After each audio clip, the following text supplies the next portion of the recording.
Et salut, bienvenue sur la chaîne d'Elsa et Fred à la page. Aujourd'hui on parle roman policier, je vais vous présenter Le Dompteur de lions de Camilla Läckberg. C'est un livre qui est sorti tout récemment en mai 2016 chez Actes Sud.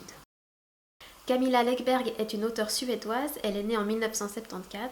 Ses livres ont énormément de succès. Elle a écrit entre autres une série dans laquelle elle met en scène toujours les mêmes personnages et Le Dompteur de lions est le 9e livre de cette série. Elle a obtenu 3 prix dans sa carrière, dont en 2008 le Grand Prix de la littérature policière pour son livre La Princesse des Glaces.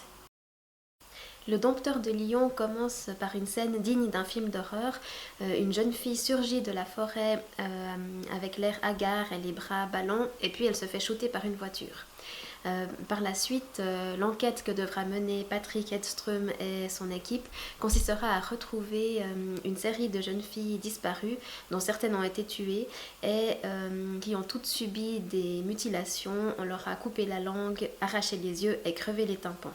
Parallèlement à ça, Erika Falk, la femme de Patrick, qui est romancière, enquête pour son prochain livre et elle se rend pour ça dans une prison où elle va rencontrer une femme qui est accusée d'avoir tué son mari et d'avoir enchaîné sa fille dans le sous-sol de sa maison et de l'avoir traitée comme un animal sauvage. Les deux enquêtes, comme on s'en doute, vont se rejoindre. À côté de ça, on suit toujours la vie familiale tumultueuse de Patrick et Erika avec leur petite fille et leurs 2 jumeaux. Et on suit aussi le parcours d'Anna, la sœur d'Erika, dans sa vie conjugale un peu mouvementée. Comme tous les livres de Camilla Läckberg, on n'arrive pas à lâcher Le Dompteur de lions. C'est construit avec beaucoup de suspense et l'intrigue est faite de manière à ce qu'on ait toujours envie de lire le chapitre suivant. Comme souvent également, il y a 2 temporalités qui se superposent. Il y a l'intrigue et l'enquête principale d'une part, et d'autre part un autre récit avec des chapitres beaucoup plus courts, souvent en focalisation interne sur un personnage, et petit à petit les 2 temporalités, les 2 récits vont se rejoindre. Les personnages sont attachants, souvent drôles, mais il faut bien l'admettre un peu caricaturaux. Il y a un bon équilibre, je trouve, entre le récit de l'intrigue, le récit principal, et ce qu'on nous dit sur leur vie privée. S'il devait y avoir un point négatif dans ce roman, c'est l'écriture qui n'est pas très recherchée.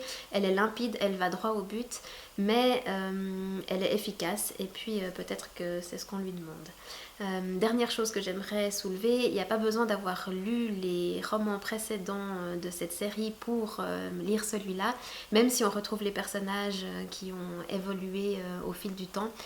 L'auteur donne toujours assez d'indications pour qu'on s'y retrouve très bien. La fille se dirigeait vers eux. Elle était pieds nus et les taches rouges sur ses bras et ses jambes nues contrastaient violemment avec la blancheur du paysage. Les sapins enneigés se profilaient derrière elle en toile de fond immaculée. Elle les avait presque rejoints maintenant, de l'autre côté de la route, et le cheval entendit la cavalière l'interpeller à nouveau. Sa voix était familière, mais elle lui parut curieusement étrangère à cet instant. Soudain la fille s'arrêta, se tint immobile au milieu de la route, la neige virevoltant autour de ses pieds. Ses yeux étaient bizarres, on aurait dit des trous noirs dans son visage blanc.